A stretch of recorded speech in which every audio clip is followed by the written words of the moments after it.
నమస్తే, నేను Kavitha. Welcome to I dream news. CM Revanth Reddy ప్రజాపాలన కార్యక్రమం అయితే మొదలైపోయింది. ఈ రోజు నుంచి అప్లికేషన్ల స్వీకరణ కూడా ఉంటుంది. అయితే దానికి సంబంధించినటువంటి బడ్జెట్ ఉందా? ఎందుకంటే ఖజానా ఖాళీ కుండలే దర్శనమిస్తున్నాయి, లంకె బిందెలు లేవు అనేటువంటి రేవంత్ రెడ్డి మాటల్ని ఎలా చూడాలి? ఆ తర్వాత అప్లికేషన్లకు సంబంధించి వాటి అమలు, వీటిలో అనుసరించేటువంటి కార్యక్రమాలు ఏంటి? ఇదే ఈరోజు మనం డిస్కషన్లో చూడబోతున్నాం. ప్రస్తుతం మనతో పాటుగా జాయిన్ అవుతున్నారు కాంగ్రెస్ అధికార ప్రతినిధి సంధ్యారెడ్డి గారు. సంధ్యారెడ్డి గారు, గుడ్ మార్నింగ్ అండి. సో మనకి ప్రజాపాలన అనేది మొదలైంది, అప్లికేషన్లు స్వీకరిస్తున్నారు. అయితే ఆ వడపోత కార్యక్రమం ఎప్పుడు ఉంటుంది, ఎప్పటి నుంచి స్టార్ట్ చేస్తారు ఈ కార్యక్రమం అనేది? ఒరిజినల్గా లబ్ధిదారులకి ఈ పథకాలు ఎప్పటి నుంచి చేరుతాయి అంటే? ఒకటండి, ఇప్పుడు ఏదైనా ఒక కార్యక్రమం చేయాలంటే దానికి సంబంధించిన డేటా అంతా కూడా గవర్నమెంట్ దగ్గర ఉండాలి. నిన్న క్లారిటీగా చెప్పారు, ప్రతి విషయం మీద క్లారిటీగా ఒకటే చెప్పారు. ఇప్పుడు గ్రామ సభలు పెట్టడం ద్వారానే గ్రామ సమస్యలు ఏందనేది ప్రజలకు అర్థం, ఆ గ్రామానికి అర్థమవుతుంది, ఇక్కడ ప్రజలకు కూడా అర్థమవుతుంది. కాబట్టి గ్రామ సభలు పెట్టడం చాలా మంచిది. గతంలో కూడా రాజశేఖర రెడ్డి గారి పీరియడ్ లో కూడా రచ్చబడ్డ ప్రోగ్రామ్ ని కూడా స్టార్ట్ చేశారు. సో పాపం అది స్టార్ట్ చేసే క్రమంలో అరగా జరిగింది. అంటే కాంగ్రెస్ పార్టీ ప్రజల కోసం పనిచేస్తుంది కాబట్టి గ్రామ సభల ద్వారా చేస్తున్నాం. ఒకటి అండి, ఇప్పుడు మీరు రేషన్ కార్డుల విషయంలోనే కానివ్వండి, మరి అవి కొన్ని ఉంటాయండి. డేటా అంతా కలెక్ట్ చేయాలంటే నిజంగా కంపల్సరీ ఆ డేటా ఉండాలి గవర్నమెంట్ దగ్గర. నిజంగా నిరుపేదలు ఎవరు, ధనవంతులు ఎవరు? ధనవంతులకు మనం ఇచ్చేది మిస్గైడ్ అయిపోతుంది. మనం ఇచ్చే గవర్నమెంట్ నుంచి ఉపాధి మండి వాడేదో 3 అంతస్తుల బిల్డింగ్ ఉండి నెలకు 1 లక్ష రూపాయలు రెంట్లు వస్తుంటే కూడా వైట్ రేషన్ కార్డు ఉన్న వాళ్ళు చాలా మంది ఉన్నారు. అలాంటి వాళ్ళని ఏరివేయాలి. ఎందుకంటే ఇప్పుడు ఇచ్చినవి మేము ఇచ్చినామంటే అది ఏ రకంగా జరిగింది, నిజంగా లబ్ధిదారునికి పొందాలన్న ఒక అంశంతోని ఇప్పుడు రేవంత్ రెడ్డి గారు ముందుకెళ్ళగలుగుతారు. ప్రతి సమస్యని నిన్న కవిత గారు నేను ఒక మీడియా సమావేశంలో ఒక మాట మాట్లాడు, 40 లక్షల మంది పెన్షన్ దారులు ఉన్నారండి, 44 లక్షల మంది రేషన్ కార్డులు ఉన్నారు కదా, వాళ్ళకి ఇవ్వచ్చు కదా ఫస్ట్ నుంచి ఇది అని చెప్తున్నారు. మరి 6 సంవత్సరాల నుంచి రేషన్ కార్డులు లేవండి అని చెప్పి కవిత గారే స్వయంగా చెప్పారు. మరి 6 సంవత్సరాల నుంచి ఇవ్వని మీరు, మేము వచ్చి ఇంకా నెల కాలేదు అంటే మాకు తెలీదా మేము ఎవరికి ఇవ్వాలి అనేది? 40 లక్షలు కాదండి, 2 కోట్ల మంది ఉండనివ్వండి, నిజమైన నిరుపేదలకి డెఫినెట్ గా ఇస్తాము.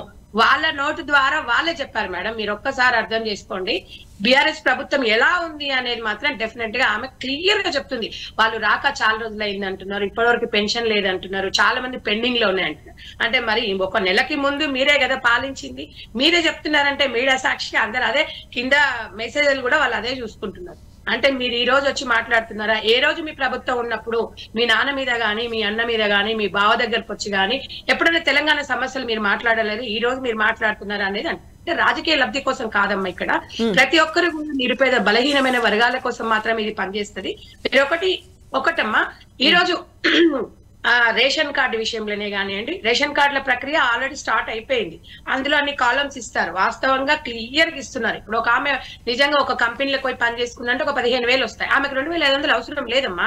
నిరుపేదలు అనేది చదువుకోని వాళ్ళు, బయటికి వెళ్ళని వాళ్ళు, నిజంగా భర్త మీద ఆధారపడ్డ వాళ్ళు కొంతమంది ఉన్నారు. నిజంగా వాళ్ళకి ఏది అవసరం ఉంది, ఏది అవసరం లేదు, కనీస బాధ్యత గవర్నమెంట్ మీద ఉంది. 500 రూపాయల సిలిండర్ కూడా, దాని కూడా ప్రతి ఒక్కటి కూడా ఇప్పుడు రేషన్ కార్డు నుంచి స్టార్ట్ చేస్తామంటే దానికి అనుసంధానం ఉంటది. ఎందుకంటే ఇప్పుడు కోటీశ్వరునికి 500 సిలిండర్ ఇస్తే లాభం ఏముంటదమ్మా చెప్పండి. సో ఇవన్నీ చేస్తుంటే, ఇవన్నీ ఎలిగేషన్స్ చేస్తుంటే ఈ ఎలిగేషన్స్ పట్టించుకోవాల్సిన అవసరం లేదు తెలంగాణ ప్రజలు అని చెప్పి మేము చెప్తున్నాం. ఒకటైతే మేము క్లియర్ గా చెప్తున్నాము, ఏ విషయమైనా కూడా ఈ రోజు మీడియానే చూసుకుందామమ్మా. ఇలా మీడియాలో జర్నలిస్టుల విషయంలో చూస్తున్నారు, జర్నలిస్టులు అనేది పెద్ద కోటీశ్వర్లు కాదు, చాలా మంది ఇలా బిలో పవర్టీ వాళ్ళు ఉన్నారు. ఇలా వాళ్ళు పూర్ణంగా వాళ్ళకి కావాల్సిన సమస్యలను కానీ అది మా బాధ్యత. ఏ గవర్నమెంట్ ఉన్నా మా బాధ్యత వాళ్ళకి చేయాల్సిన పనులు. ప్రతి ఒక్క విషయం చెప్పారు, మీరు మాకు వారధి, మీ గవర్నమెంట్ కు ప్రజలకు వారధిగా ఉండాలని చెప్పేసి మీడియా మిత్రులకు చెప్తున్నారు. అది కూడా మేము అదే చెప్తా ఉన్నాము. ఏది ఉన్నా కూడా, ఎందుకంటే రేవంత్ రెడ్డి గారికి కింది స్థాయి నుంచి కూడా తెలియలేకపోవచ్చు, గవర్నమెంట్ మాదున్నా కూడా ఎక్కడ లోపాలు జరుగుతున్నాయి అనేది తెలియకపోవచ్చు. కాబట్టి దానికి మీరు సారథిగా ఉండాలి అని అంటే డెఫినెట్ గా మీరు మీడియా అనేది ఫస్ట్ నుంచి మేము చెప్తున్నాము, మీ సమస్యలను ప్లస్ ప్రజల సమస్యలను కూడా మీరు సీఎం గారి దృష్టికి తీసుకోవాల్సిన బాధ్యత ఉంది. తప్పకుండా ఈ రోజు మేము సైనికులాగా పనిచేస్తాము.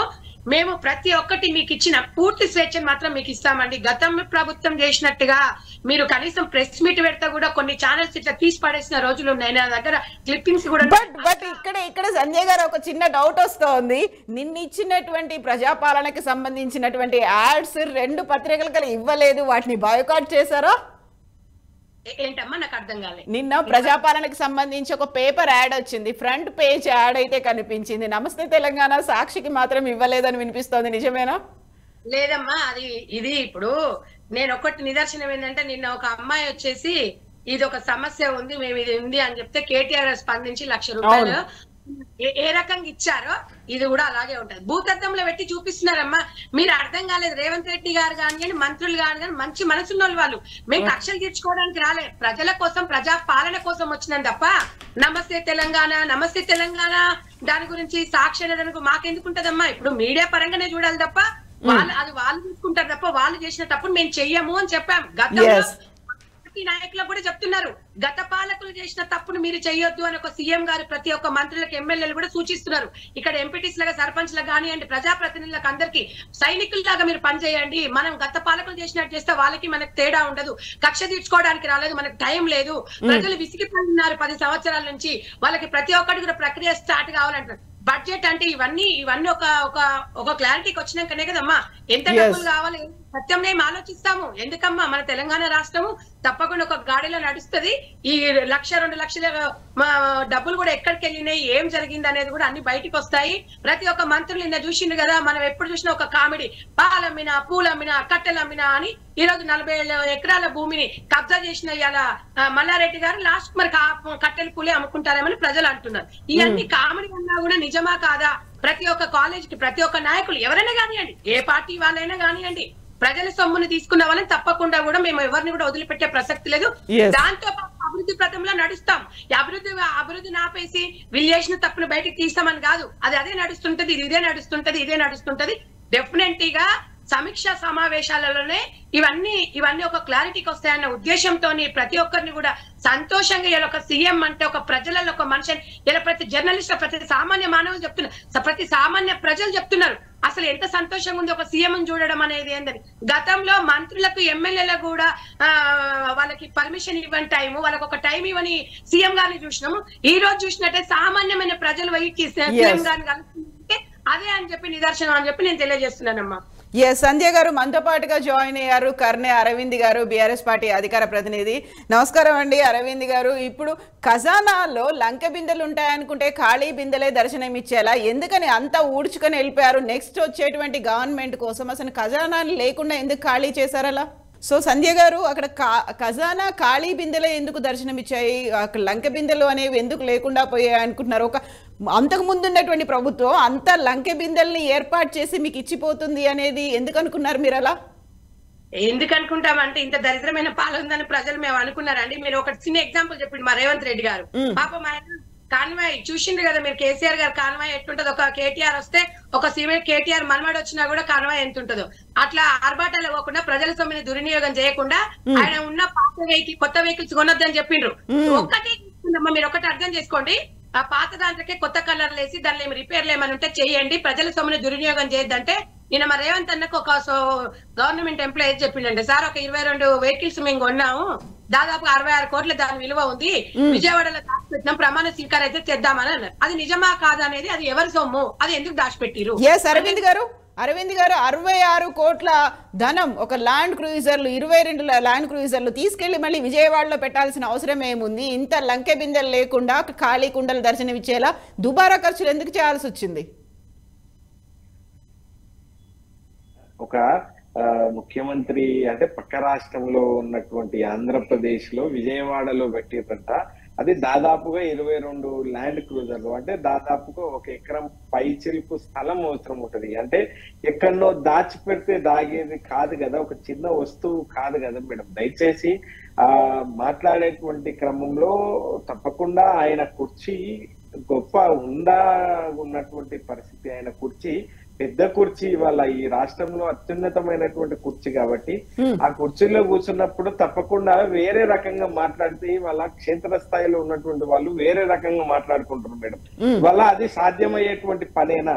ఒకవేళ అది చిన్న వస్తువా మేడం, అది దాచిపెట్టు ఇంట్లోనో లేకుంటే ఎక్కడనోనో దాచిపెట్టడానికి అది ఒక చిన్న వస్తువా? ఇవాళ దాదాపుగా 22 కార్లు అనేటువంటి విషయం చెప్తా ఉన్నారు మీరు. ఆ 22 కార్లు కూడా దాదాపుగా అవి ఒక దగ్గర పెట్టాలి అనుకుంటే ఒక 2 ఎకరాల స్థలం అవసరం ఉంటది. ఎకరంన్నర ఏముందండి అక్కడ తెలిసిన వాళ్ళ ఇంట్లోనో వాళ్ళ ఫామ్ హౌస్ లోనో ఎక్కడైనా పెట్టి దాచి ఉంచొచ్చు కదా, అది బయటికి రాదు. లేదు మేడం, దయచేసి ఇట్లాంటివి చెప్పి వేరే కోణంలో అది చేస్తా ఉన్నారు. మొన్న సాక్షాత్తు మీరే చూసిండ్రు కదా మేడం, అసెంబ్లీ సాక్షిగా పచ్చి అబద్ధాలని ఏ రకంగా ప్రచారం చేసిండ్రో కూడా మీరు విన్నారు కదా మేడం, మీరు చూసిండ్రు మేడం. ఆ తర్వాత మేమేం చెప్పినాము అంటే, ఇవాళ విధ్వంసం నుంచి వికాసం వరకు మేము పోయినటువంటి ప్రస్థానాన్ని మేము ప్రదర్శించినటువంటి వైనం కూడా మీరు కూడా చూసిండ్రు. కాబట్టి ఒక్క మాట నేనేమంటా ఉన్నాను అంటే, తప్పకుండా ఇవాళ అధికారంలోకి వచ్చినటువంటి దాదాపుగా 1 నెల రోజులు కూడా కాలేదు. మేము ఒక విషయాన్ని చాలా స్పష్టంగా గతంలో అనేక సందర్భాల లోపల చెప్పినాం, ఇప్పుడు కూడా చెప్తా ఉన్నాం. ఇంకా వాళ్లకు 2 నెలల టైం ఇద్దాం. ఇంకా వాళ్ళకు 2 నెలలు వాళ్ళు కూడా పెట్టుకుంది 100 days పీరియడే కదా. అయితే మేడం, అవును మేడం, దయచేసి నాకు పూర్తి అయితే వాళ్ళు ఇప్పుడు వాళ్ళ ముందు ఉన్నటువంటి 5 గ్యారంటీలని ఇవాళ నుంచి 28 తారీఖు నాటి నుంచి ప్రజాపాలన పేరిట వాళ్ళు దరఖాస్తులతో దగా చేసేటువంటి ప్రయత్నం చేస్తా ఉన్నారు. ఎందుకు ఈ మాట అంటా ఉన్నాను అంటే మేడం, ఇవాళ 200 యూనిట్లు వాళ్ళు ఇచ్చేటువంటి అవకాశం ఉన్నది, వాళ్ళు ఇస్తాము అనుకుంటే ఇచ్చేటువంటి అవకాశం ఉన్నది. రెండోది ఆసరా పెన్షన్లకు సంబంధించి పెన్షన్లు గతంలో తీసుకున్నటువంటి వాళ్ళు 4,000 రూపాయలు ఇచ్చేటువంటి అవకాశం స్కోప్ ఇక్కడ కనిపిస్తా ఉన్నది. ఇవాళ వాళ్ళు చెప్తున్నటువంటి దాంట్లో 5 కూడా ఇవాళ ఇచ్చేటువంటి అవకాశం ఉన్నా కూడా ఇవాళ వాళ్ళ ప్రయత్నం. ఒక్క నిమిషం అరవింద్ గారు మానం ఏంది అని అంటే మేడం, అరవింద్ గారు మేడం అయితే ఈ రకంగా చేసేటువంటి ప్రయత్నం అంటే వీళ్ళు అంటే ఇట్లా ఇవాళ ఏ తారీఖు మేడం, 28 తారీఖు, వాళ్ళు 7 తారీఖు వరకు ఇట్లా అది చేస్తాము అని అంటా ఉన్నారు. ఆ 7 తారీఖు నాడు చేసిన తర్వాత స్నూట్ని కూడా అవసరం ఉన్నటువంటి పరిస్థితి ఉంటది, పరిశీలన చేయాల్సినటువంటి అవసరం ఉంటుంది. ఆ తర్వాత వాళ్ళు ఏమంటారు అంటే, అయ్యో ఇవాళ పార్లమెంటు ఎన్నికల కోడ్ వచ్చింది, పార్లమెంట్ తర్వాత ఇస్తాము అనేటువంటి విషయాన్ని కూడా చెప్పేటువంటి అవకాశం ఉంటది. ఈ అనుమానాన్ని నివృత్తి చేయాల్సినటువంటి అవసరం మాత్రం తప్పకుండా కాంగ్రెస్ పార్టీకి సంబంధించినటువంటి వాళ్ళకు ఉంటది. అయితే మేడం, ఇప్పుడు ఇచ్చేటువంటి తక్షణమే ఈ నిమిషానికి ఇవ్వాల్సినటువంటి వాళ్ళే అన్నటువంటి మాటలేంది అని అంటే మేడం, వాళ్ళే మాట్లాడినటువంటి మాటలేంది అంటే మేడం, ఇవాళ రైతు బంధు తీసుకుంటే 10,000 రూపాయలు మాత్రమే వస్తుంది, డిసెంబర్ 9 తారీఖు నాడు తీసుకుంటే 15,000 రూపాయలు వస్తాయి అని చెప్పి మీరు 5,000 నష్టపోతారు, ఆలోచించండి అని రైతులకు విజ్ఞప్తి చేశారు రేవంత్ రెడ్డి. అప్పుడు చేసినటువంటి వాళ్ళు ఇప్పటికీ కూడా 1 ఎకరం లోపు ఉన్నటువంటి వాళ్ళకు, 1 ఎకరం ఉన్నటువంటి వాళ్ళకు మాత్రమే రైతు బంధు పడ్డది. ఇంకా మీద ఉన్నటువంటి వాళ్ళకు పడలేదు. మీకు పడ్డాయా అనేటువంటి చర్చ ఇవాళ క్షేత్రస్థాయిలో ఉత్పన్నమవుతుంది. కానీ ఆ పరిస్థితి మేము లేనప్పుడు మేము ఏ పద్ధతిలో ఉన్నాయంటే పునాస యాసంగి పంటకు మేడం ఎవరైనా ఆగుతారు, వ్యవసాయం అనేది ఆగదు. ఈ రాష్ట్రంలో, ఈ దేశంలో ఇవాళ రైతు అనేటువంటి, వ్యవసాయము అనేటువంటి ఒక వృత్తి మాత్రం ఆగేటువంటి అది ఉండదు. కాబట్టి ఆ వ్యవసాయానికి పెట్టుబడి సహాయాన్ని అందించేటువంటి పథకమే రైతు బంధు పథకం. ఆ రైతు బంధు పథకాన్ని మీరు ఇప్పటికే ఇవాళ నాకు బహుశా 28 తారీఖు ఇవాళ పునాస యాసంగి పంటకు సంబంధించి అది అయ్యేటువంటి పరిస్థితి కూడా దాదాపుగా వాళ్ళు తెచ్చుకున్నారు, ఏదో వేసుకున్నటువంటి పరిస్థితి ఉంది. ఈడ ఉన్నటువంటి పరిస్థితి ఏంటి అని అంటే, మీరు 15,000 రూపాయలు చొప్పున ఇవాళ 7,500 రూపాయలు వేస్తాము అన్నారు డిసెంబర్ 9 నాడు. ఆ విషయాన్ని మేము అడిగినాం. అయితే ఈ ఓవరాల్ గా వాళ్ళు ఒకటే మేడం, వాళ్ళు మొన్న నరేంద్ర మోడీ గారిని కూడా కలిసి వచ్చిండ్రు. అంటే వీళ్ళ ప్రయత్నం ఏంటి అని అంటే, ఇవాళ నరేంద్ర మోడీ గారు మీరు చూసుకోండి మేడం, ఇవాళ కాంగ్రెస్ పాలిత రాష్ట్రాల్లో నిన్నగాక మొన్న అధికారంలో వచ్చినటువంటి కర్ణాటక రాష్ట్రానికి ఒక ఆవగింజంత సహాయం చేసిండా? లేదు అనుకుంటే కాంగ్రెస్ పార్టీ అధికారంలో ఉన్నటువంటి రాష్ట్రాల లోపల ఎక్కడైనా ఆయన సహాయం ఎక్కడైనా ఉందా? విభజన చట్టంలో పొందుపరిచినటువంటి హామీలు ఇవాళ తీసుకొస్తున్నట్లు ఇవాళ అది చేస్తున్నట్లు మొన్న మాట్లాడినారు భట్టి గారు. అయితే నేనేమంటా ఉన్నాను అంటే ఈ రాష్ట్ర ప్రజల్ని మొత్తం ఒక అబద్ధాన్ని 100 సార్లు చెప్పి అది నిజం చేసేటువంటి ప్రయత్నంలో భాగంగా వాళ్ళు రకరకాల మాటలు మాట్లాడేటువంటి ప్రయత్నం చేస్తా ఉన్నారు, రకరకాల అది చేస్తా ఉన్నారు. మొన్న సాక్షాత్తు అసెంబ్లీ వేదిక ద్వారా పచ్చి అబద్ధాలను ప్రచారం చేసినటువంటి వైనం ఒకటైతే, మొన్న నరేంద్ర మోడీ గారిని కొత్త రాష్ట్రానికి ఇవాళ కొత్తగా కొలువు తీరినటువంటి ప్రభుత్వానికి నువ్వు ముఖ్యమంత్రి హోదాలో పోయినప్పుడు ఆయన ఇస్తే తీసుకో, దాంట్లో ఇబ్బంది లేదు, కానీ ఈ కాంగ్రెస్ పాలిత రాష్ట్రాల్లో ఎక్కడ కూడా ఆయన చేయలేదు. అంతేకాకుండా మేడం మేము అధికారంలో ఉన్నప్పుడు దాదాపు 9.5 సంవత్సరాల నుంచి మేము అనేక మార్లు లేఖలు రాసిన, అనేక సందర్భాల లోపల మోడీ గారిని కలిసేటువంటి అది చేసినప్పుడు కూడా రైల్వే కోచ్ ఫ్యాక్టరీ కానివ్వండి, లేదు అనుకుంటే గిరిజన యూనివర్సిటీ కానివ్వండి, ఇట్లా ఆ పొందుపరిచినటువంటి అవకాశం లేదు. 9.5 సంవత్సరాల నుంచి చేయలేనటువంటి కార్యక్రమం ఈ కేవలం ఈ 5 నెలల్లో చేసేటువంటి అవకాశం కూడా లేదు. కాబట్టి సంజయ్ గారిని అడుగుదాం. సంజయ్ గారు, ఎందుకని మభ్యపెట్టే ప్రయత్నం చేస్తున్నారు? అబద్ధాలు చెప్తున్నారు అండ్ ఇప్పటిదాకా జరగని పని కేంద్రంతో అవుతుంది, మోడీ ఇమ్మీడియట్ గా రెస్పాండ్ అవుతారని ఎందుకు అనుకుంటున్నారు మీరు? ఒకటండి, వీళ్ళ మొహాలకి ఎట్లా మాట్లాడతారంటే, నిజంగా గతంలో గిరిజన యూనివర్సిటీ గురించి ప్లేస్ వాళ్ళు ఇవ్వలేదని చెప్పేసి స్వయాన మోడీ గారే చెప్పిండ్రు. మళ్ళా కేంద్రం మీద ఎందుకంటే గిలికాయలు ఎందుకు? మీ ఇంట్లో సొంత లాభాల కోసమా? తెలంగాణ ప్రజల కోసము కేంద్రం నుంచి మన వాటా ఉంటది, ప్రతి రాష్ట్రానికి ఒక వాటా ఉంటది, వాటా అడగాలి. మీరు ఎప్పుడన్నా మోడీ గారు ఎప్పుడన్నా తెలంగాణ రాష్ట్రానికి వస్తే ఎప్పుడన్నా వీళ్ళు ప్రోటోకాల్ పాటించిరమ్మా? మీకు తెలియదా? ఇవన్నీ మేము అబద్ధాలు ఆడేది కాదు. గెలవగానే కేంద్ర మంత్రి అయిన కిషన్ రెడ్డి గారికి సీఎం గారు కాల్ చేశారు. మనకు తెలంగాణకు రావాల్సిన నిధులు ఏముంది, అవి ఏమున్నాయి, నియామకాలు ఏమున్నాయి, అవన్నీ కూడా క్లారిటీగా అవన్నీ క్లియర్ చేయాలి, మీరు ఒకసారి మీ దృష్టికి తీసుకొస్తున్నా, మీరు మాట్లాడాలని చెప్పిండ్రు. ఇమీడియట్ గా మాట్లాడిండ్రు, ఒక సీఎం స్థాయిలో వెళ్ళేసి మాట్లాడిండ్రు. మనకు పర్సనల్ గా వాళ్ళతో ఏమి గొడవలు ఉంటుందమ్మా? తెలంగాణ రాష్ట్రంలో ఆయన అక్కడ మోడీ గారిని కలిసింది, క్లారిటీగా చెప్పారు. ఎప్పుడైనా కేసీఆర్ ఢిల్లీ పోతే లోపల మాట్లాడుకుంది ఎప్పుడైనా చెప్పిండా? దేనికి పోతాడో తెలియదు, దేనికి వస్తాడో తెలియదు, ఎందుకు వస్తాడో తెలియదు. మాదంతా ఓపెన్ గా ఉంటది. ఇవాళ ఉమ్మమ్మమ్మ ఏమి చెప్తున్నాడు, అమ్మ నేను గురిగింజ నల్లగా అంటే నేను ఎర్రగున్నా అని చెప్తుంది తప్ప నలుపు చెప్తలేదు. నేను ఒక్కటైతే చెప్తున్నానమ్మా, ఓమ్మ చెప్తున్నాడు ఆయన. యూనివర్సిటీలో దాంట్లో ఫెయిల్యూర్ అయింది ఎవరు? ఆ పాప మీరే ముట్ట కట్టుకున్నారు. పసుపు బోర్డు చేసి మీ ఎంపీలు ఉన్నారు, అడిగినారా?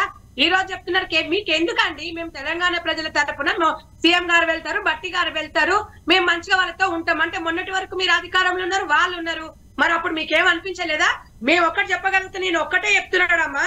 ఇప్పుడు ఇందాకైనా చెప్పినట్టుగా ఇప్పుడు తెలంగాణలో భూమి లేదట, ఆంధ్రలో పెట్టిరట. కొంచెమనే సిగ్గుండాలి మాట్లాడనీకి. తెలంగాణలో భూమి లేదే కోకాపేట్ల 100 అంటే 1 ఎకరం 100 కోట్లకు అమ్ముకుంటారు అంటే ఇలా దీనికి ఎంత సిల్లీ ఆన్సర్ అండి తెలంగాణ ప్రజలు. ఆయన మనం చెప్పిన దానికి ఒక సీఎం గారు అబద్ధం ఆడతారమ్మా? ఆయన ఏమంటుంది నాకు ఇప్పటి వరకు తెలియదండి, ఒక సీఎం అయినా నాకు తెలియదు, అక్కడ అధికారులు చెప్తేనే నాకు తెలుసానన్నారు. మరి దీని మీద ఎంత వరకు మరి చర్చకు వస్తారేమో మరి కన్నా అరవింద్ గారు నేను అడుగుతున్నా. బీఆర్ఎస్ పార్టీ వస్తుందా? ఒక సీఎం గారు సరే గతంలో పీసీసీ ఉన్నప్పుడు రాజకీయాలకు అనుకూలంగానో లేకపోతే రాజకీయాలు అక్కడున్న నేపథ్యమో వాళ్ళు మాట్లాడిన దానికో మాట్లాడినారంటే సరే అక్కడున్న వాతావరణం, కానీ ఒక సీఎం గారు స్వయాన చెప్పినారంటే అబద్ధం అంటున్నారంటే వీళ్ళు ఎంత అబద్ధాల కోరలు అంటే. మీకు ఇప్పటి వరకు నిన్నమన్నా జరిగిన రేషన్ కార్డుల గురించి సోయలేదు, మీకు అంటే పెన్షన్ల గురించి సోయలేదు. అసలు మీకు మాట్లాడే అర్హత మీకుందా? తెలంగాణలో గ్రామాలలో కర్రు కాల్చి వాత పెట్టిరు ప్రజలు. మీకు ఎక్కడ చూసినా అమ్మా 2,000 1000తో గెలిచిన వాళ్ళు ఎవరు లేరు. 50,000 30,000 40,000 అంటే ఎంత వ్యతిరేకత ఉంది గ్రామాలలో అనేది మనం ఒకసారి అర్థం చేసుకోవాలి. ఇక సిటీ సరౌండింగ్ వచ్చినట్టయితే ఎన్ని కోట్ల అప్పు చేసిండ్రో ఏం చేసిండ్రో అనేది పాపం వాళ్ళకి తెలియదు. మేము అనేది ఏంటంటే ఇలా వాళ్ళు చేసిన తప్పు మనం చేయకూడదు. ఒకటి నేను చెప్పగలుగుతున్నానమ్మా, రైతు బంధు మేము ఎలక్షన్లు వచ్చిన తర్వాత తీసుకోమన్నారు అనేది మంచి మంచి వక్తలు భలే మాట్లాడుతున్నాడు ఆయన. నేను ఒక్కటి అడుగుతున్నాను ఈ వేదిక నుంచి అమ్మా మీ ద్వారా, 2 నెలల ముందు టెండర్ నోటిఫికేషన్ వస్తుందని మీకు తెలుసు, ఎలక్షన్స్ వస్తాయని, ఎంపీ నోటిఫికేషన్ వస్తుందని చెప్పేసి ఈయన చెప్తాడా? తాత వచ్చి అంటే ఇది ఇప్పుడు తాతకు దగ్గర నేర్పిస్తున్నాడు ఆయన. 2 నెలల ముందు మీకు నోటిఫికేషన్ వస్తుందని తెలిసి రైతు బంధు మీరు ఎందుకు వేయలేదు? మరి అదే నిజంగానే అయితే 2 నెలల ముందు లిక్కర్ టెండరు 2 నెలల ముందు మీరు ఎందుకు వేశారు అనేది తెలంగాణ ప్రజలకు ఒక అనుమానం ఉంది. తెలంగాణ ప్రజలను వాళ్ళ గురించి బాగోగులు పట్టించుకొని మీరు మా గురించి మాట్లాడుతున్నారా? మీకు మొన్న ఇదే వేదిక ద్వారా కూడా అన్నామమ్మా, రైతు బంధు పైసలు ఇక్కడ కార్మికులు ఎవరైతే ఉన్నారో వాళ్ళకి బిల్లు చెల్లియాల్సింది డైలీ, అంటే మనకి డైలీ అంటే కనీస వసతులు ఉంటాయి, అలాంటి వారికి ఇచ్చాము, ఇది ఇక్కడి నుంచి పంపిస్తున్నారు, కొంతమందికి వేస్తున్నారు, ఎకరాల వైద్యులు అంటున్నాం. ఇప్పటి వరకు రాలేదు, వచ్చిన వాళ్ళందరూ ఏం చేస్తున్నారు? 50% వచ్చింది, వస్తుంది తప్పకుండా అన్నమాట. 50% అంటే కేవలం ఒక ఎకరా ఉన్న వాళ్ళకి మాత్రమే వచ్చింది అనేది అరవింద్ గారి వాదన. అరవింద్ గారు కాదు, నేను నా దగ్గర ఉన్న డేటా సమాచారం ప్రకారం 2 ఎకరాలు ఉంది, 3 ఎకరాలు, 4 ఎకరాలు కూడా పడ్డాయి. ఇప్పుడు బ్యాంకుకు అనుసంధానం కాబట్టి ఒక నిమిషం, రైతు బంధు గురించి ఒక్కటి కాదు, మీరు ఇవన్నీ 100 తప్పులు పెట్టుకొని రైతు బంధుని మీరు భూతద్దం అంటే ప్రతిసారండి తెలంగాణలో ఒక సెంటిమెంట్ పెడతారు వీళ్ళు. సెంటిమెంట్ పెట్టుకొని పోయేసి సెంటిమెంట్ కోసం పుట్టిన తెలంగాణ టీఆర్ఎస్ పార్టీ అలా బీఆర్ఎస్ చేసుకుంటే మీ బతి ఏమైంది అదన్న ఒకసారి మీరు తిరిగి పునరాలోచించుకోండి. మళ్ళీ అబద్ధాలు ఎందుకమ్మా? ప్రభుత్వం మీ నాయకుడు నాయకుడిని అడుగుజాడలు నడవండి, మీరు మంచిగా మాట్లాడండి. నిన్న కవిత గారు అన్ని మాట్లాడిన తర్వాత కూడా అన్నది తప్పకుండా 6 నెలలు టైం ఇస్తాము వాళ్ళకి అవన్నీ చూసుకోవాలంటది. అది మాట్లాడకుండా మీలాంటి వాళ్ళు వచ్చేసి ఇది పడలేదు అది పడలేదు, కానీ మనం మీడియాలో మాట్లాడేటప్పుడు జవాబుదారీగా మాట్లాడాలి. టైం ఉంది. ఇవన్నీ మీలాగా ఒక్క నిమిషం 6 గ్యారంటీ పథకాలు మేము బిలో పవర్టీ వాళ్ళకి ఇస్తున్నాము. 100 ఎకరాలకు మీరేమో రైతు బంధు ఇవ్వచ్చు, కానీ మేము ఇస్తే మీకు ఏమైనా కష్టమవుతుందా? ఇవన్నీ వడబోయాలి. నిజమైన నిరుపేదలు ఎక్కడున్నారో వడబోయాలి. మీరు పోయలేదు. మీరు ఎంతసేపటికి మీకు వచ్చిన 100 డబుల్ బెడ్రూమ్ ఇండ్లు అయినా టీఆర్ఎస్ నాయకులకు వచ్చిన ఎల్బీ నగర్ రండి నేను చూపిస్తా, ఆయత్ నగర్ రండి నేను చూపిస్తా, నిజమైన లబ్ధిదారులకు వచ్చినాయి అనేది అలా అవి కూడా బయటపడతాయి.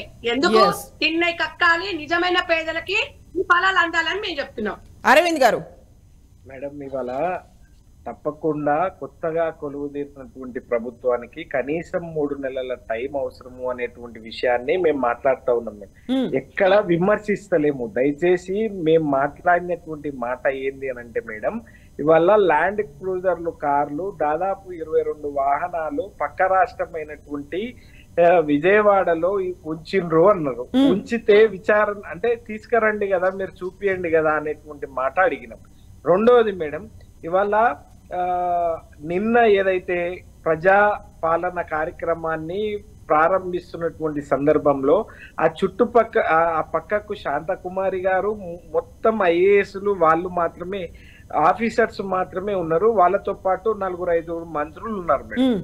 అయితే ఆ రాజకీయ సభ లాగా కేవలం హరీష్ రావు గారిని, కేటీఆర్ గారిని లక్ష్యంగా చేసుకొని బీఆర్ఎస్ పార్టీని అది పెట్టుకొని ఇవాళ వాళ్ళు మాట్లాడినటువంటి మాటలు మీరు విన్నరు మేడం. అయితే అది రాజకీయ సభ కాదు. ఇవాళ ప్రభుత్వంలో ఒక అభివృద్ధి కార్యక్రమానికి శ్రీకారం చుడుతున్నటువంటి సందర్భం. దాంతో పాటు వాళ్ళ చుట్టూ ఉన్నటువంటి వాళ్ళు ఎవరు అనంటే అందరూ కూడా హయ్యర్ అఫీషియల్స్ మాత్రమే, ఐపీఎస్లు ఐఏఎస్లు వాళ్ళు ఉన్నటువంటి సందర్భం ఉంది.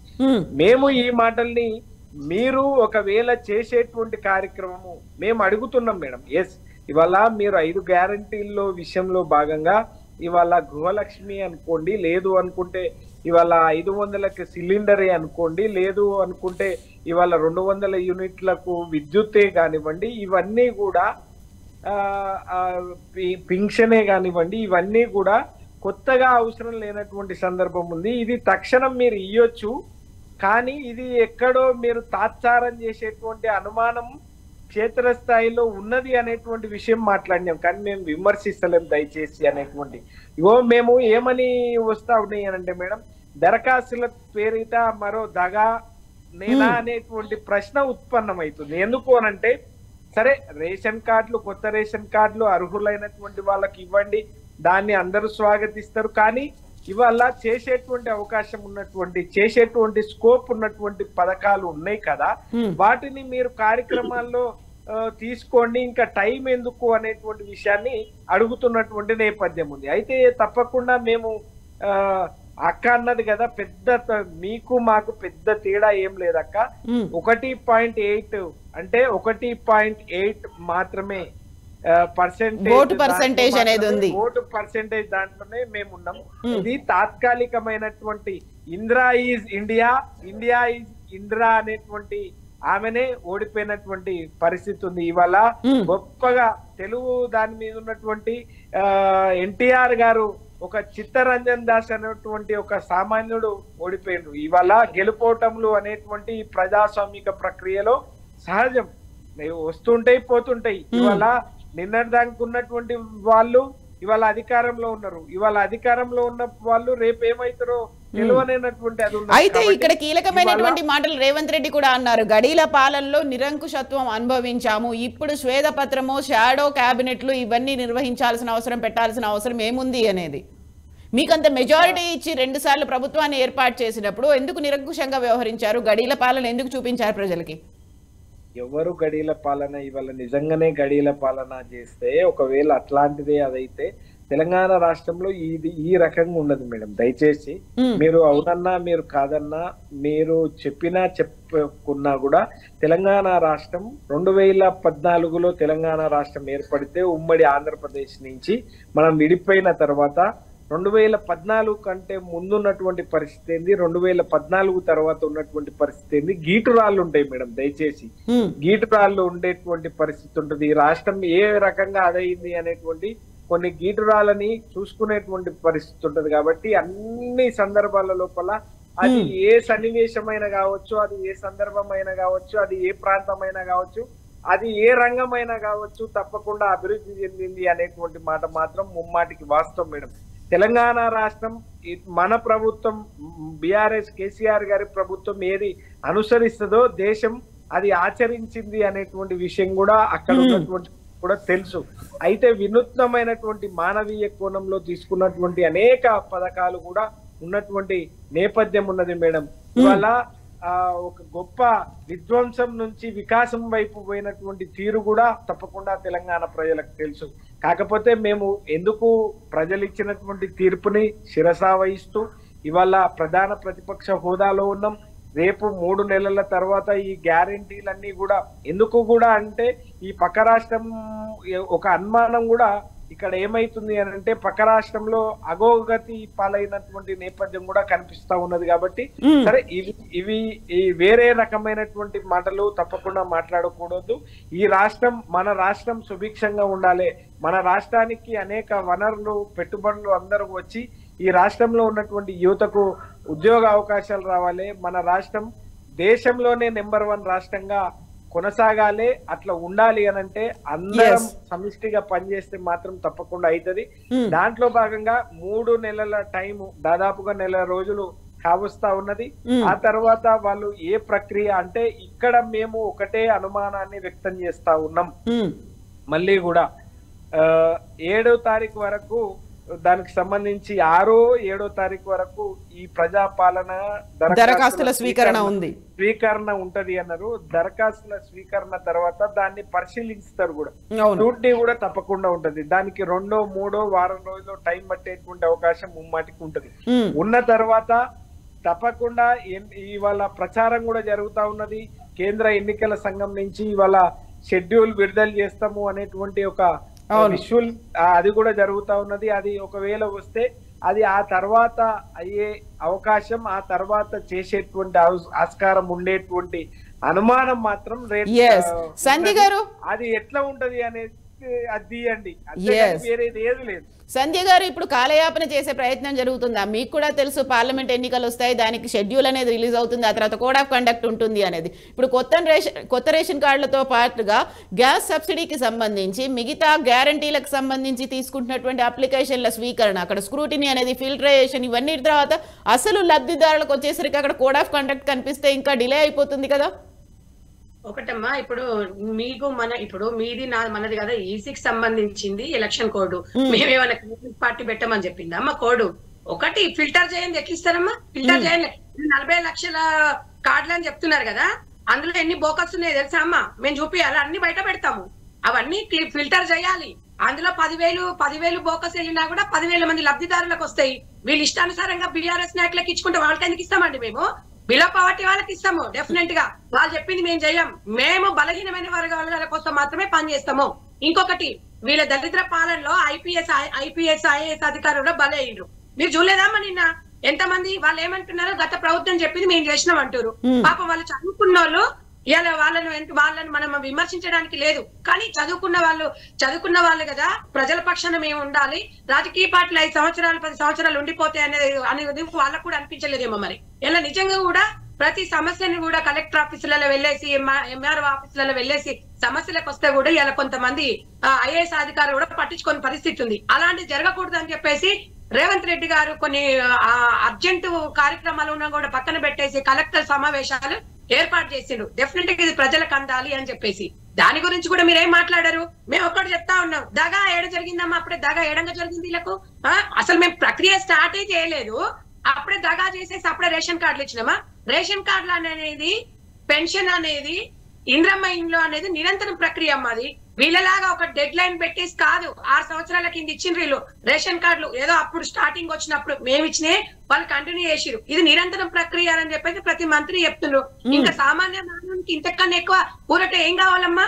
ఇదేమన్నా ఓ టైం పెట్టేసి ఇంతవరకు వస్తే మీకు ప్రతి నెల ఎంత మంది పుడుతున్నారు, చచ్చిపోతున్నారు, ఎంతమంది జనాభా ప్రకారంగా అనుకూలంగా మేము ఇస్తా ఉంటాము. మీరేదో చెప్పేసి మీరు మమ్మల్ని ఏదో ఎక్కిరియడానికి మీతో చెప్పించుకునే పరిస్థితులు. ఎంత పర్సెంటేజ్ ఓడినామా, ఎంత పర్సెంటేజ్ మీకు తేడా అని కాదు, ఆ పర్సెంటేజ్ లోనే ఇలా మేము అధికారంలోకి వచ్చినాము. మీరు ప్రజలను అవమానపరుస్తున్న తెలంగాణ ప్రజలని ఏ పర్సెంటేజ్ పక్కన పెట్టండి, ఏది చూసినా మెజార్టీ చూస్తున్నారు. బీఆర్ఎస్ పార్టీ మీద కాంగ్రెస్ పార్టీ ఎంత గెలిచిందంటే 30,000 మెజార్టీ, 40,000 చూస్తారు. పర్సెంటేజ్ మీలాంటి వాళ్ళకి కావాలి. మేము అలా చెప్పాం. ఏది చెప్పినా కూడా ఒక్క ఓటుతో గెలిచినా కూడా అది ప్రజల విజయంగా భావిస్తాం. కాబట్టి కోసం మేము పనిచేస్తాం. ఇంకొకటి ఇప్పుడు పర్సెంటేజ్ విషయంలోనే కానివ్వండి, దగా విషయంలో కానీ ఈ రకంగా వీళ్ళు మాట్లాడుతున్నారంటే ఇవన్నీ మనము చర్చించుకోవడం కూడా వేస్ట్ అనిపించింది. ప్రజల కోసం వెళ్ళాలి కూడా, మీరు కూడా జవాబుదారీగా ఉండాలి. మీడియా అనేది చాలా ఇంపార్టెంట్. మేము చాలా రెస్పెక్ట్ చేస్తాము. మేము ఇలా ఏ పార్టీలు ఉన్నా 4 రోజులు ఉంటాము, ఇంకో 10 రోజులు ఉంటాము, ఇంకో అధికారం వస్తుంది. కానీ మీరు కానీ గవర్నమెంట్ ఎంప్లాయీస్ కానివ్వండి, ప్రజలకు జవాబుదారీగా జర్నలిజం అనేది ఫస్ట్ వాళ్ళకి మేము ప్రిఫరెన్స్ ఇస్తాం. మీ ద్వారా మేము చెప్తున్నామమ్మా, ఎవరు డిస్కషన్స్ చేసినా ప్రజలకి మేము ఇచ్చిన హామీలను కొద్దిగా లేట్ అయినా కూడా తప్పకుండా మాకు టైం అవసరం. మేము ఏదో తప్పించుకోవడానికి టైం కాదు. ఒక ఎలక్షన్ కోడ్ తర్వాత మళ్ళీ కూడా ఉంటది కదమ్మా. మరి వీళ్ళు ఎలక్షన్ కూడా మీరు కూడా ఊహించకుండా వచ్చేటప్పుడు మరి మేము ఏదేదో చేద్దాం అనుకున్నాం, ఇది అనుకున్నాం అని చెప్పేసి లాస్ట్ మూమెంట్ లో చాలా మంది డబుల్ బెడ్రూమ్ ఇల్లు ఇంకా కొన్ని నియోజకవర్గాలలో రాలేదమ్మా.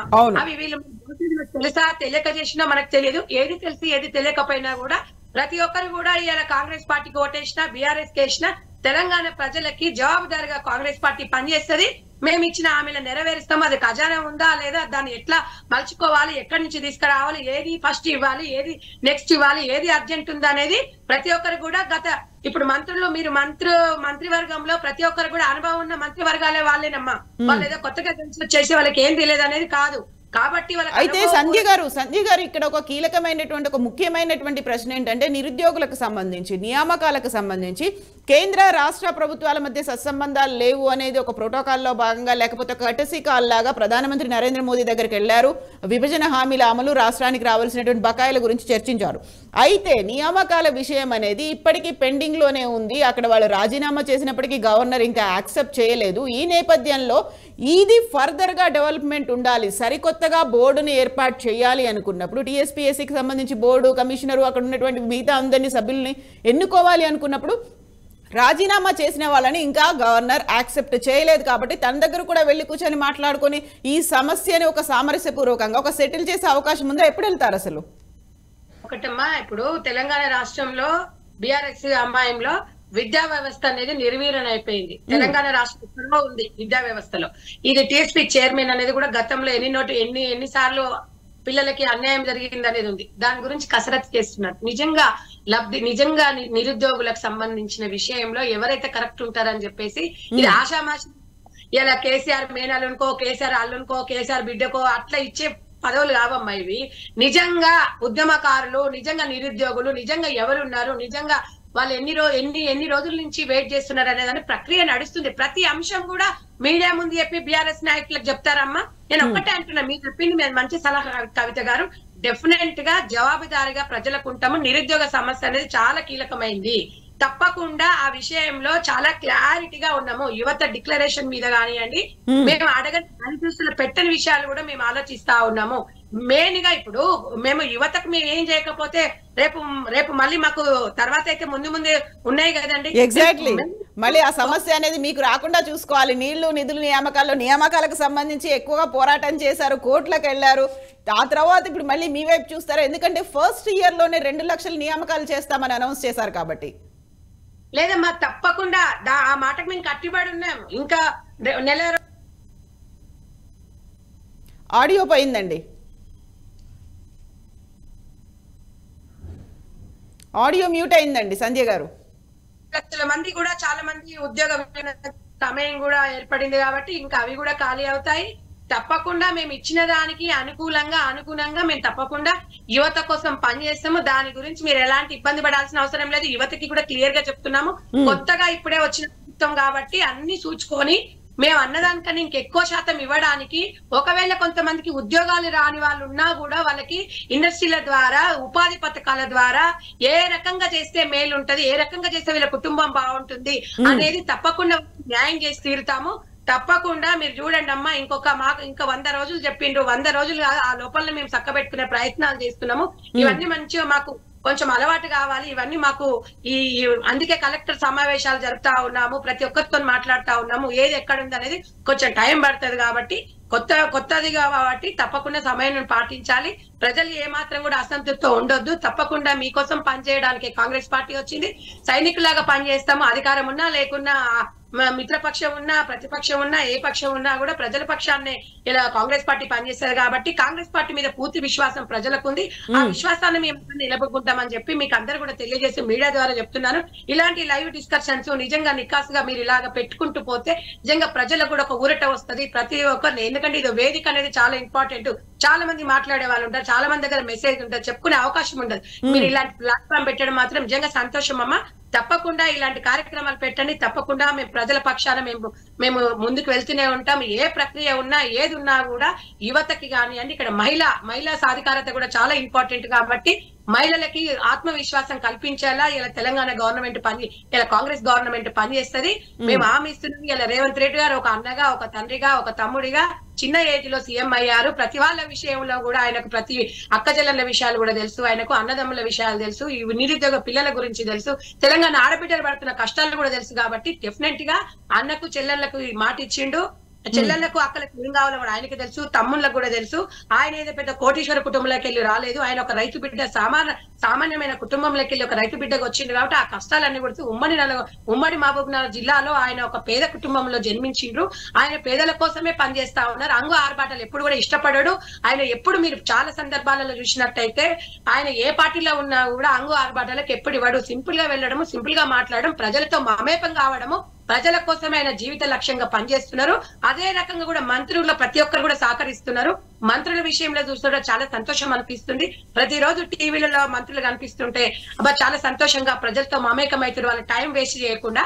కాబట్టి సంతోషం అనిపిస్తుంది. ఇలాంటి అవకాశం కూడా మీరు కల్పించాలి. ప్రజల పక్షాన ఉంటామని. ఎస్ సంధ్య గారు, ఇక్కడ మళ్ళీ ఇంకొక డౌట్ వస్తుంది. ఆల్రెడీ రైతు బంధు తీసుకున్న వాళ్ళు కూడా అప్లై చేసుకోవాలి. రైతు భరోసా ఇప్పుడు ఏదైతే 6 గ్యారెంటీలు అభయ హస్తానికి సంబంధించి మహాలక్ష్మి రైతు భరోసా, గృహలక్ష్మి, ఇందిరమ్మ ఇల్లు, చేయూత, యువ వికాసం వీటన్నిటిలో మళ్ళీ రైతు భరోసా కింద కూడా అప్లై చేసుకోవాలి అంటే ఒకటమ్మా, ఇప్పుడు రైతు బంధు తీసుకున్నా వేరున్నా ప్రతి ఒక్కటి అప్లై చేసుకోవచ్చు. ప్రతి ఒక్కరు అప్లై చేసుకోవాలి. తెలంగాణలో ఉన్న ప్రతి వ్యక్తి అప్లై చేసుకోవాలి. అరవుల కార అనేది అధికారులకి నిన్న సూచనల ద్వారా పొంగులేటి గారు కూడా క్లియర్ గా చెప్పారు. ప్రతి గ్రామంలో, ప్రతి గుడంలో, ప్రతి తాండాలలో, ప్రతి ఎక్కడ జంగల్లో ఎక్కడున్న అడవిలలో ఉన్నా కూడా ప్రతి అధికారి వెళ్ళాలి, ఫామ్ ఫిలప్ చేయాలి, వాళ్ళకి స్లిప్ తీసి ఇవ్వాలి. తర్వాత అనర్హుల అనేది తర్వాత గవర్నమెంట్ అధికారులు ఉన్నారు, కలెక్టర్లు ఉన్నారు, ఎంఆర్ఓలు ఉన్నారు, ఎంఈఓలు, ఇవన్నీ వాళ్ళందరూ ఉన్నారు, చూసుకుంటారు. మేము ప్రవేశపెట్టిన పథకాలు మేము ఇక్కడ ఐఏఎస్ ఐపీఎస్ లను బలి చేయడానికి మేము సిద్ధంగా లేము. నిజమైన అర్హులైన వారికి మీరు ప్రతి పథకాన్ని మీరు వాళ్ళకి అందేలా చేయమని చెప్పేసి మేము గవర్నమెంట్ ఈ రోజు అధికారులకు చెప్తా ఉంది. పూర్తి అధికారాలు వాళ్ళకే ఇచ్చినాము. పూర్తి అధికారులకు క్షీణంగా ప్రజలకు వెళ్ళేసి ప్రతి ఒక్కరు కూడా అప్లై చేసుకోవాలి. ఇలా నేను అప్లై చేసుకోవచ్చు, మీరు అప్లై చేసుకోవచ్చు. మనకి ఇందులో రాకపోతే ఇంకో దాంట్లో రావచ్చు, ఇంకో దాంట్లో రాకపోతే ఇంకో దాంట్లో రావచ్చు. అప్లై చేసుకోవడంలో తప్పు లేదు, అడగడంలో తప్పు లేదు అనేది నేను అనుకుంటున్నానమ్మా. ఎస్, ఇప్పుడు ఆదాయము వ్యయానికి సంబంధించి కూడా కొన్ని కీలకమైనటువంటి కామెంట్లు చేశారు. కేవలం అప్పుల్ని దాచి ఆదాయ వ్యయాల్ని మాత్రమే చూపించొద్దు అనేది. సో ఆదాయ వ్యయాల్ని చూపించడం, అప్పులు దాచడం అంటే అక్కడ ఒక పారదర్శకత చూపిస్తున్నారా, లేకపోతే గతంలో జరిగినటువంటి పొరపాట్లు ఏదైతే ఉన్నాయో దీన్ని మేము ఇప్పటిదాకా ఎత్తి చూపించాము, ఆ పని మేము చెయ్యము అని చెప్పే ప్రయత్నం అది?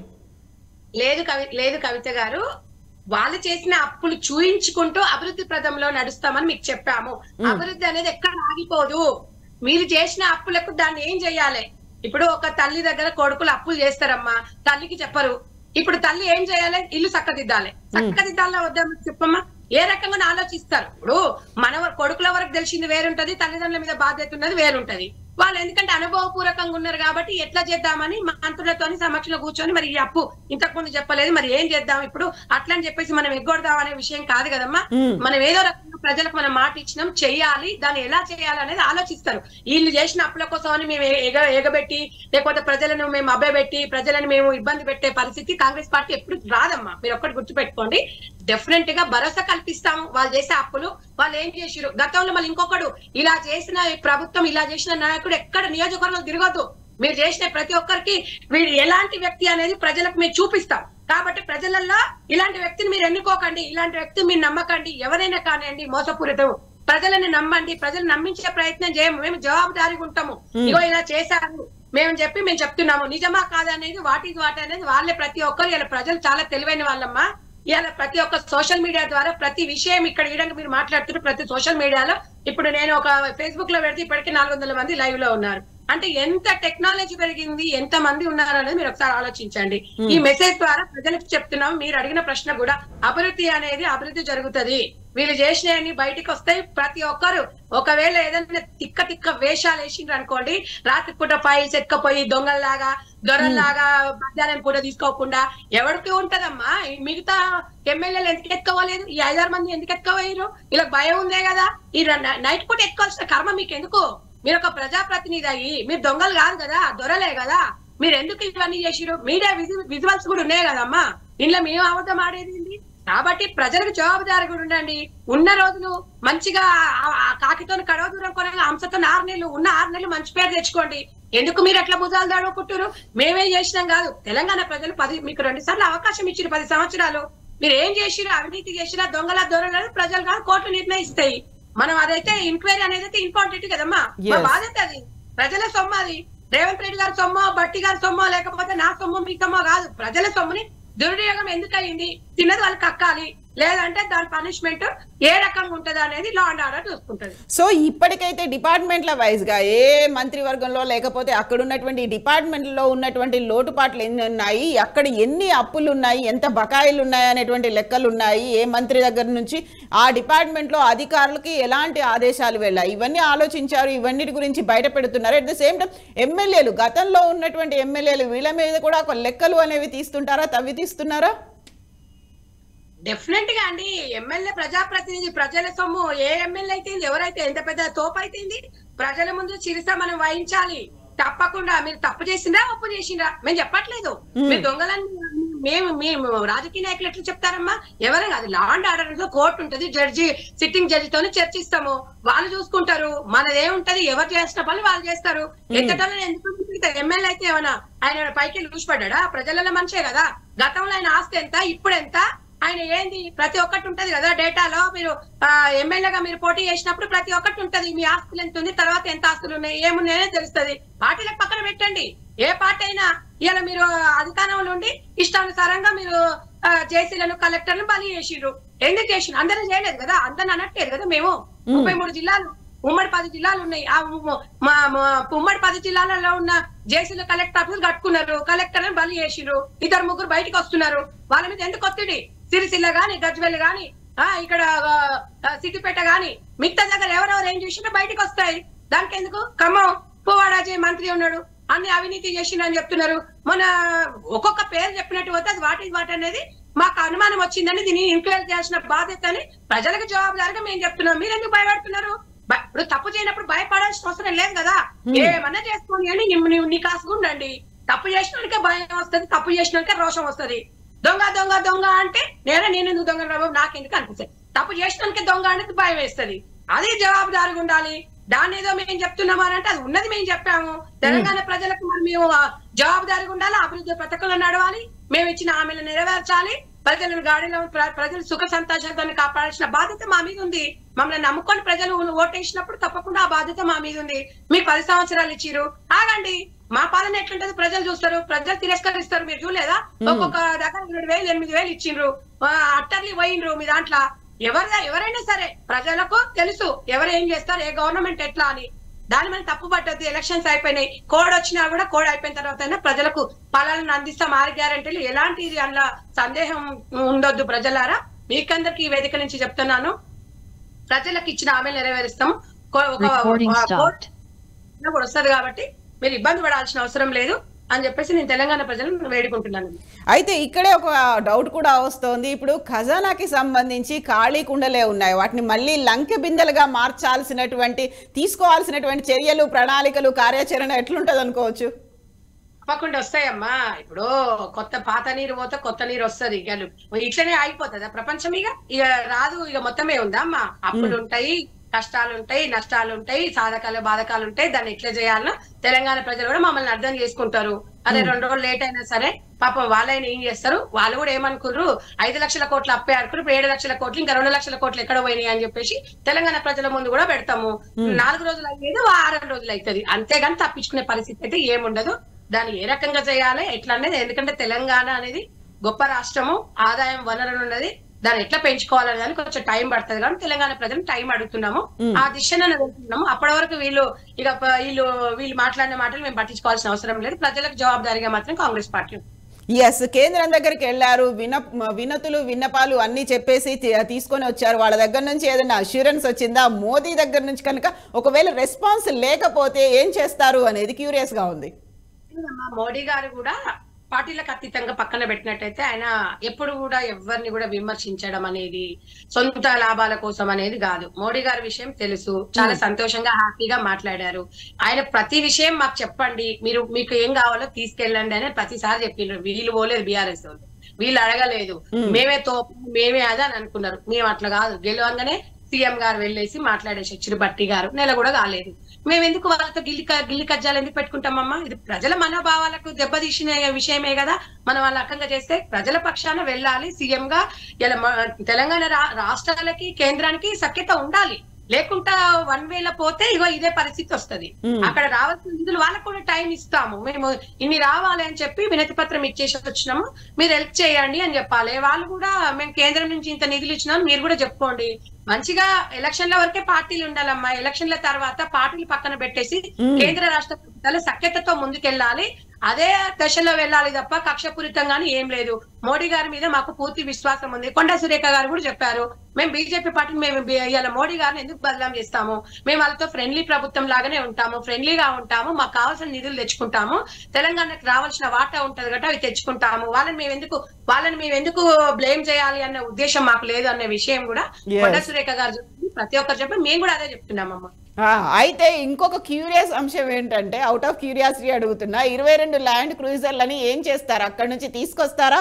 వాటిని దుబారా అని మీరు అనుకుంటున్నప్పుడు అక్కడ 66 కోట్లు ఖర్చు అయ్యాయన్నప్పుడు వాటిని ఏం చేస్తారు? అసలు చేస్తారండి. ఇప్పుడు అధికారులు చెప్తున్నారు కదా, వద్దని చెప్తున్నారు, వెనకకి ఇచ్చేయమంటున్నారు. అది అవసరం లేదు.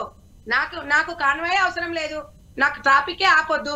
నా కోసం అంటే సీఎం గారికి కోసం కొన్నారను సీఎం రేవంత్ రెడ్డి గారు, మాకు అలాంటి వద్దు, ఉన్న వెహికల్స్ నే మీరు రిపేర్ చేయండి, ఉన్న దాంతోనే చాలు, నేను సొంతంగా నా సొంతం ఇంట్లోనే ఉంటా, నా సొంత వెహికల్ అనే పోతా అంటున్నారు. మేమెందుకు ప్రజల సొమ్మినమ్మా? 66 కోట్లు ఇంకా వేరే నిరుపేదలు ఉన్నారు, వాళ్ళకి ఇస్తాము. మేము చెప్పి మేమేదో వాడుకోవడం కాదు. మంత్రులు కూడా సాదాసీదాగా ఉన్నారమ్మా. మీరు మంత్రుల విషయంలో చూసినట్టయినా ఎమ్మెల్యేలు కూడా సాదాసీదా లైఫ్ తోనే ముందుకెళ్ళమని చెప్తున్నారు. రాజు ఎట్లుంటే ప్రజలు అట్లనే ఉంటారు. అదే ప్రకారంగా పోతాం కానీ అవి తీసుకురాండి, మేము అందులో ఆర్బాటలు వచ్చినాయి మేము ఊరేగుతామని కాదు. ఎవరికి అది అంతకు ముందు ఏం గతి లేని వాడికి మధ్యలో వస్తే ఇట్లనే ఉంటది. ఫస్ట్ నుంచి ప్రజల కోసం ఆలోచించి ప్రజల కోసమే బతుకుతున్న వాళ్ళకి ఇలా ఆర్భాటాలు ఉండవు. సాధారణంగా ఆయన మామూలుగా ఒక సీఎం వచ్చినట్టుగా ఎప్పుడైనా వస్తున్నారమ్మా? మీరు చూస్తున్నారు కదా. ప్రజలకైతే అదైతే కొంచెం మార్పు వచ్చిందా లేదా ప్రజలారా మీరు కూడా గమనించండి. అది మేమేదో సినిమా 2 గంటల